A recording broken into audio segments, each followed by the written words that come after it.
Hi guys, it's Rainy Todd back there, Stormfly here. I've got my tissues. Let's not stall any longer and get on with the video. I'm crying already. Let's just move on to number 10. Forgive me. No. Forgive me for not understanding that you have always been one of us. Our family will look to you now. Take care of them. My son. This is not the worst Disney death, it is pretty sad. I know he's so horrible to Tarzan, but he becomes like a father figure in the end. And he even says, you know, forgive me, and I don't know, it's just so emotional. He ends up getting, the way he ends up getting killed by a hunter. He didn't mean much to me at the time because I didn't really know who Kerchak was, because I'd watched I think a TV series and Kerchak was already dead. So it didn't mean that, oh, excuse me. So it didn't mean that much to me, but sorry to take on with her. But yeah, no, I can't watch it without getting. I don't normally cry at Disney deaths, but I do get emotional. Well, apart from the Hunchback of Notre Dame, I cry at that. I cry like a baby every time I watch that. Don't like smiling, she's mocking me. Yeah, with that, this is gonna, guys, trust me, you think that's bad, it's gonna get worse.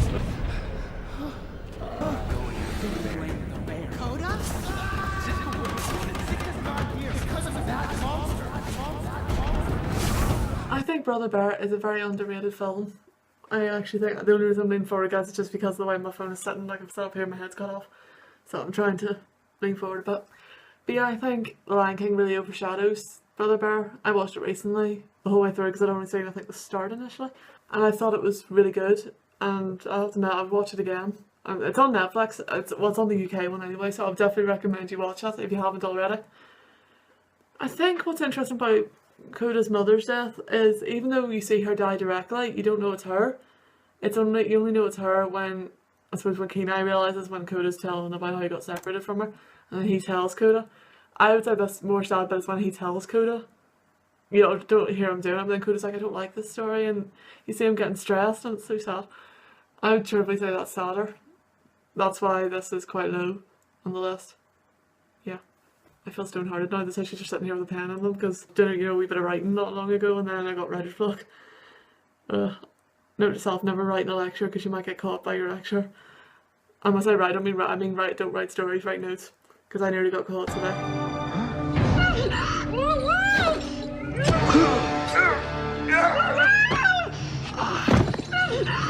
Now look what you've done, Rapunzel. Rapunzel? Wait.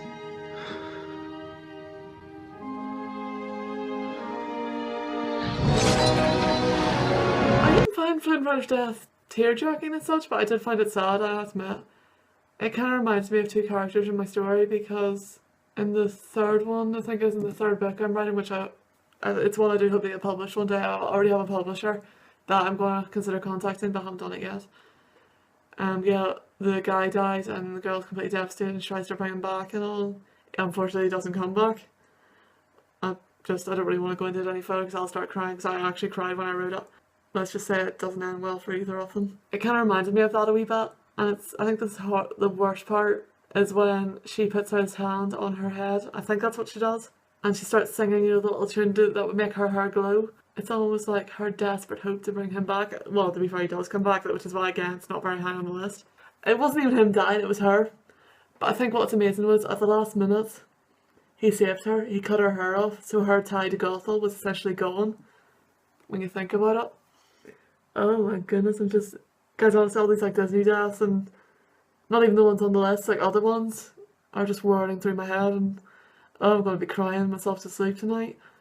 But anyways, let's keep going. It's going to get harder. Let's move on to the next one. I've lost count. Callahan's still in there! Tadashi, no!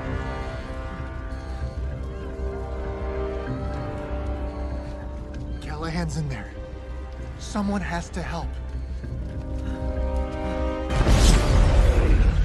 I watched this and I really liked it. Actually, I did have a wee bit of a crush on him, and then when that happened, I just started crying my eyes out. My sister was like, "You're actually crying." But I think that it's quite good because it sets the plot line of the story about maybe overcoming a grievance. How it's okay to feel depressed or down once in a while. It's okay to miss someone. And it is very, I think on Disney's part, it's a good move. But oh my goodness, no, he died so young. And he's a university student, he's like me, and that makes me feel even worse. Like, I don't know. Guys, I don't know how I'm going to get through this. Don't make me light my butt!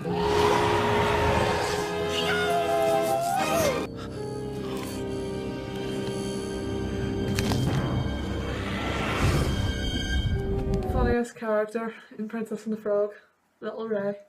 Can't believe I just called him Little. I did not get emotional at this bit, I will be honest.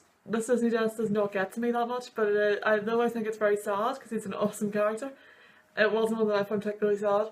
And I think the reason is because at the end he essentially joins Evangeline, who's a star. It's like two little stars. So, you know. Oh shit. But yeah, it's still pretty sad. So you see, I don't forget the crocodiles when he starts crying, and I'm like, crocodiles don't cry, it's so accurate, but it's so sad at the same time. Like, but I've noticed every time I watch Disney, it's just becoming a cliche that you want to meet a character and they'll die a few minutes later. Quick spoiler for Inside Out, but I won't say who it is. Bambi, quick! The thicket!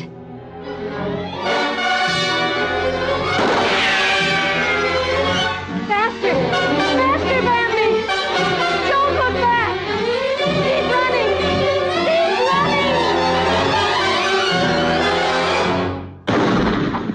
Who has not cried at Bambi? I know, okay, apart from Chandler, he said he did not, he cried like a baby when they stopped drawing the deer. I've watched this recently. Well, I watched a bit of it recently, the bit when she dies. I didn't find it very sad, I will be honest. It didn't really hit me so much the second time round. But for second time a couple of years, I would say, because I've watched it when I was a child and I cried like a baby. But now I'm just like, meh. But I don't know, she's such a lovely character, and I think the fact that you don't really know what's happening, you hear a gunshot, but we don't, for all we know, she's alive, you know? Okay, that's gross. But it's just the way you don't even see it happen, you just hear it, and it's because it's happened off screen, I think it's so much harder. And it's just the hardest bit is when you see little Bambi come and he just goes, "Mother," and he doesn't know where his mum is, and oh my goodness, guys, I'm going to start crying again. Let's move on to the next one quickly. Are you satisfied with your care? Please! No!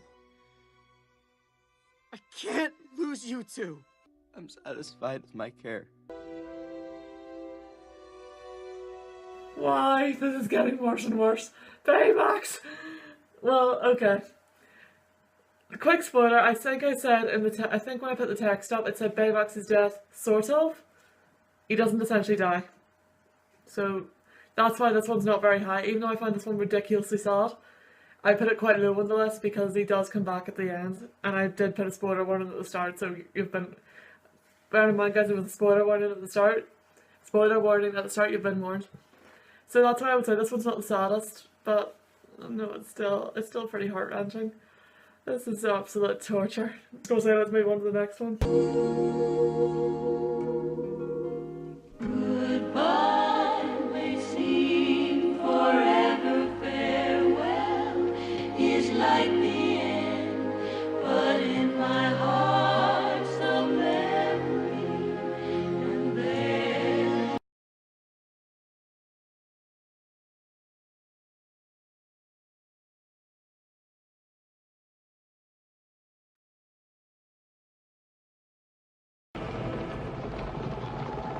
Long live the king.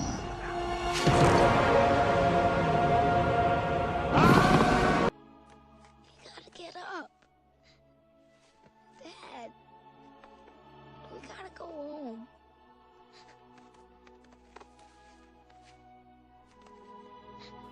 Guys, you knew this was coming. No one can watch The Lion King and not, well, you don't have to cry, but you at least have to be sad. But you're probably wondering why it's number 2. Simply put, there was just one that tugged at my heartstrings just a little bit more. I don't know if you can see me better now or not. But if the other film had... Mum's just texting me saying enjoy Sherlock. I'm watching Sherlock after this. Any Sherlock fans like this video? But yeah, it's just, oh, I can't even talk about this one. I don't think I need to actually. The majority of you have probably seen The Lion King. But I would say it just beats Bambi's mum, because even though it happens off stage, off stage, off camera. It's just the fact that he sees his dad and he's trying to get his dad to get up, he doesn't understand. And it's, oh my goodness.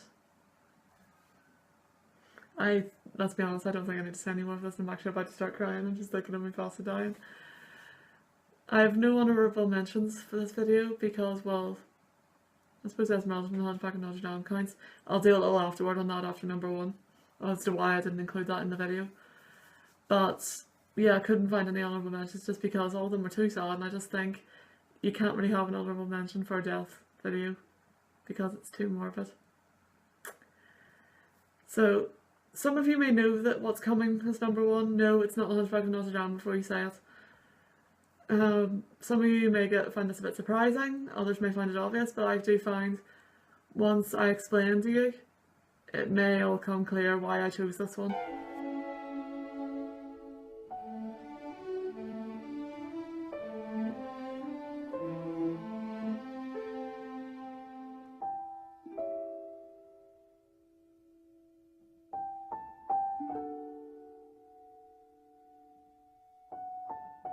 You've watched it, haven't you?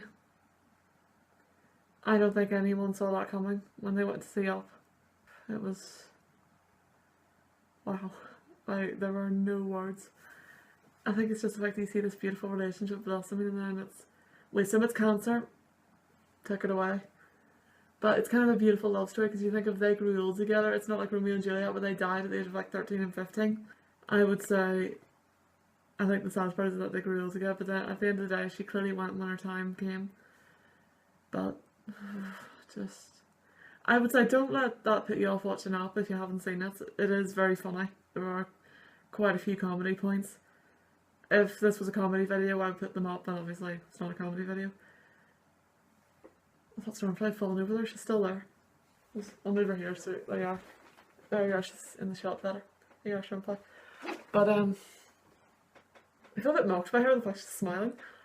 But yeah, I would say, I think it's pretty obvious why this one's number 1. When you look at it, it looks like it was going to be a happy film, then you just had this big bang, she dies, and you're just like, wait, what? And I think the audience is a wee bit shocked. You have to admit, kudos to Disney, because, or is it Pixar? Very awkward if it's Pixar. I think you have to give them credit because everyone went into that film thinking it was going to be hilarious, and then you're hit with this sudden like bam of heartbreak and tears and general, if you're a fan person, feels. I don't know if you're not a fan person, you've heard of that, good on you. Oh my goodness, I think like I said, there's very few films I've cried at, and I think this is one that I did not cry at. Woo! I think we can all agree why it's the saddest one. It's not because, like in The Lion King for example, it was a shock. It's because it built up and you didn't expect it to be so sad. I don't know, and it wasn't even that she was murdered. It happened in many Disney films, it was natural, you know. This is getting ridiculously morbid. I think I'm going to end the video here before I'll leave you guys to go off and cry. I'm going to be hugging Stormfly and crying my eyes out. I'm going to give you a little afterword on why I didn't include Esmeralda from the Hunchback of Notre Dame. I was going to put in Quasimodo's mother, but then I thought that seemed a bit pointless. So, but yeah, I'll do a little afterword before closing this video. See you in a minute. While making this video, I had to go on YouTube to look up Disney deaths because I couldn't think of any. One of them came up Esmeralda, the Hunchback of Notre Dame. There's 2 reasons I did not include this one. One, I've included that quite a lot and I think I need to do, I just thought there were other deaths that were sadder. 2, when Esmeralda first died, I cheered. Yeah. I hated Esmeralda. And whenever she died, I was really happy about it. I think I was more devastated for Quasi, because it was just seeing him cry, and it was just seeing him holding her, because she was like his first friend. I'm going to get emotional in a minute. But I definitely find it harder to watch Quasi crying than Esmeralda dying. And I think also because I thought, she's not dead, she's going to come back to life. Well, she's not going to come back to life, but she's going to come back to some extent in a minute. So I think that's why I just couldn't really cry at that, and that's why I didn't include it. But yeah, it just shows you they're not always going to work. But you've seen the list, I do think, you may agree with my list, you may think no, Esmeralda should have been in it. Although it is sad, it's just, to me it just wasn't, I don't know. So It guys, wasn't quite probably there. A bit of a stretch to say I hope you enjoyed this video. Hope you didn't find it too depressing. Don't worry, I'm doing Villain Deaths next week, so hopefully you'll find that a wee bit more interesting. Just realised my movie maker, which is what I do my videos on, is still playing, and the video hasn't loaded that I've just put into it, the filming I've just done, so it's just playing a blank screen. I'm also watching Child's Play on the other side. Shut up. I'm also watching Child's Play 2 on the other side, and then I'm going to watch Sherlock afterwards. Just because I was halfway through it when I first watched it, so I might as well watch the rest of it. Yeah, hope you enjoyed this video. Hope it wasn't too depressing for you. There will be a few more cosplays, and I managed to actually write down the requests, finally. No, I didn't, I forgot one. I'm just trying to think. Give me a moment just to work out what they are, and I won't tell you what they all are, but I'll tell you how many there are. There's 5 lined up. One of them is not requested, one of them is just one I wanted to do. You've still got time to go over to Twitter. I will put a link in the description to cast your vote on the cosplay you think I should do next. It has to be a Sweeney Todd character. You've got an option between Lucy/Joanna, Pirelli, Judge Turpin/Toby, or Anthony.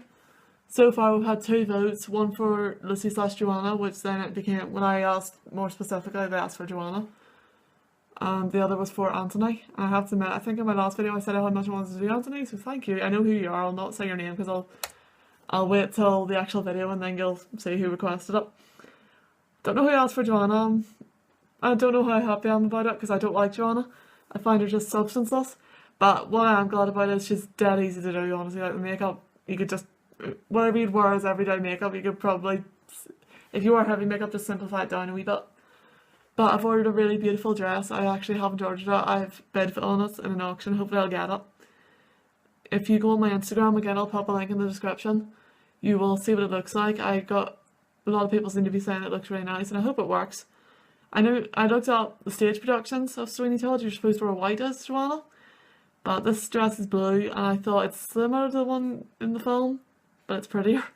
And I just thought, let's play with this a wee bit, let's put my own twist on it. So that's what I'm doing there. But yeah, finally, once again, hope you enjoyed this video. You know what to do. If you liked it, like, obviously. Leave a comment and subscribe. And we'll see you next time. I don't know whether it's going to be a cosplay. Well, you will have noticed now I've actually changed my schedule. It's now cosplays on a Friday and top tennis on a Wednesday. Cosplays are just if I get requested. Top tennis should be every Wednesday. Until whatever the next video is, and from Stormfly and me, bye guys!